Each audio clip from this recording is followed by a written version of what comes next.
Well, here's something new. In the past 24 hours, many on the left have stepped up demands that companies like Facebook, Google, and Twitter, the companies through which almost all of your news flows, censor so-called fake news. That is, stories that some believe helped Donald Trump defeat Hillary Clinton.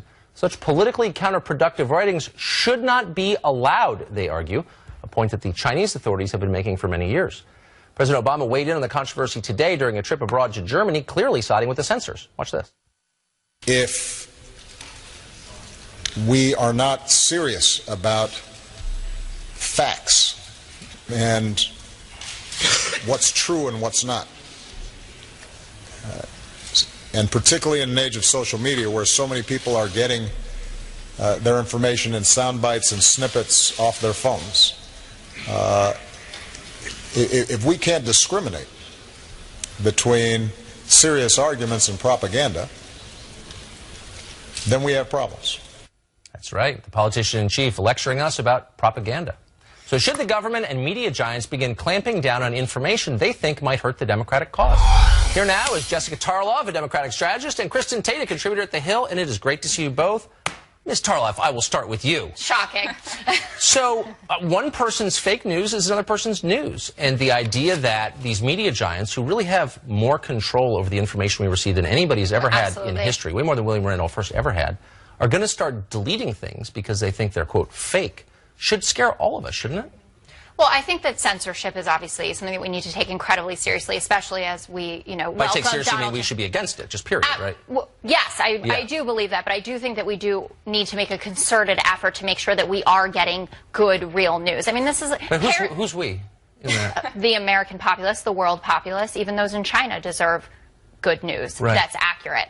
And I think what President Obama is talking about, I mean, first of all, he's frustrated, right? And he's been frustrated throughout the campaign because he's felt like it's been a factless, vortex that Donald Trump has created where he said things off the cuff and gotten away with it, whereas Hillary Clinton has kind of gotten slammed for all of this. And we've debated this over and over again, and she lost and he won, and I get that. But when you have people like, I believe his name is Pete Horner, this guy who's now bragging about all the fake news that he put out through the election cycle, like he's responsible for that story that there were protesters paid $3,500 to go to Trump rallies. And he said it's completely fake. If you look at the link, it's abcnews.co, not .com. And Kellyanne Conway retweeted it. That's Corey right. Lewandowski did. And if people aren't being smart about the news that they're consuming, I do think we have a problem. I guess there are two tracks here, Kristin. One is the idea that people didn't vote for Hillary because they just didn't know enough, because they're dumb. And that's the implication of what the left is saying, and the president just said. But the idea that Facebook or Google or Twitter could remove things without our knowledge, shouldn't that get us up in arms? Yeah, absolutely. I'm a libertarian, and I think we need to let the market decide what is worthwhile and what is not. The actual fake news sites, they will lose credibility and eventually their audience. When will Alex Jones lose credibility? Well, I mean, when is there's an audience. There's an audience for Alex Jones. Look, we need to let everything get posted. Otherwise, it's going to be up to Facebook or some other institution, or worse, the government, to decide what fake news is. The problem, Tucker, is that it's a very slippery slope to define fake news. For example, is a climate change denier promoting fake news? We got to let the people decide. Markets work.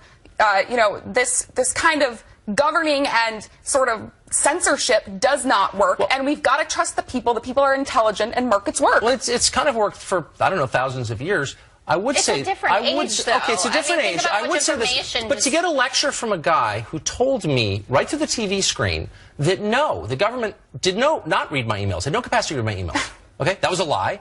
That the IRS was not actually punishing his political enemies. Lie. I mean, I could go on and on and on. For a politician who lies, because they all do, to lecture me about fake news is just too much, no?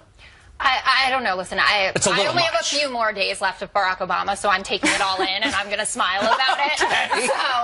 But I understand. I totally take your points, and I understand the concern about this and getting a lecture from someone about this who's, an ideologue at best, right? And he's lecturing. He's going around the world and he's lecturing about it. But for you to say that you're comfortable with fake news getting posted, that's okay, when you know that define fake for me. What this is about, well, you can't define fake. That's the problem. What this is about is left-leaning mainstream media blaming conservative media for losing the election, losing credibility, and losing readers. Their definition of fake news is anything that doesn't align with their leftist agenda. If you look at the blacklist of fake news sites that's being circulated by New York Magazine and others, it includes all conservative conservative sites, and some of them are not even fake, Tucker. It includes things like Michelle Malkin's Twitchy, that's on there, Breitbart News, IJ Review. So, this is all about conservatives waging war on, liberals waging war on conservative media, and we would not be having this discussion if Hillary lost the election. We're almost out of time. Jessica, I just want to ask you a question. Do you really trust the teenage billionaires over at Twitter to make these kind of decisions?